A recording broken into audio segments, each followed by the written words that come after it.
L'objectif de cette rencontre que nous avons organisée aujourd'hui s'inscrit dans la continuité des concertations que nous avons déjà entamées depuis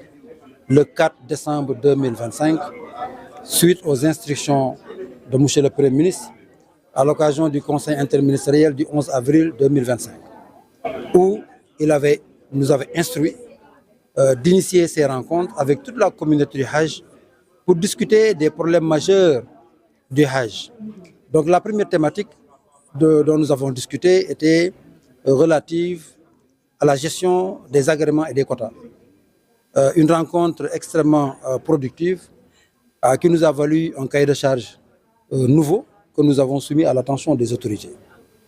Donc cette deuxième rencontre s'inscrit en droite ligne de cette première rencontre sur une deuxième thématique importante, elle aussi, liée au transport aérien. Parce qu'on ne peut pas parler de pèlerinage sans parler de transport aérien, qui occupe vraiment une place prépondérante dans l'organisation et dans le spectre d'organisation du pèlerinage en général. Il est important qu'on puisse écouter toute la communauté du Hajj, recueillir les avis, les suggestions des uns et des autres, poser le doigt là où ça fait mal, là où il y a le plus de difficultés, et faire une synthèse de toutes les suggestions, de toutes les propositions que nous soumettrons à l'attention des autorités pour parfaire l'organisation du pèlerinage, notamment le transport aérien. Un esprit très détendu, très convivial, où des vérités se sont dites, les yeux dans les yeux, et où nous avons recueilli également des propositions extrêmement pertinentes qui nous permettront, j'en suis sûr, d'améliorer sensiblement l'organisation du pèlerinage et l'organisation du transport aérien, qui peut être amélioré si nous tenons compte, bien entendu, des recommandations. Donc ces consultations, ces concertations sont un forum de recueil des idées, mais également une force de proposition que nous soumettrons aux autorités et j'espère qu'elles tiendront compte un peu des recommandations qui seront issues de cette majorité. Donc nous avons fait une petite pause, mais nous allons revenir pour poursuivre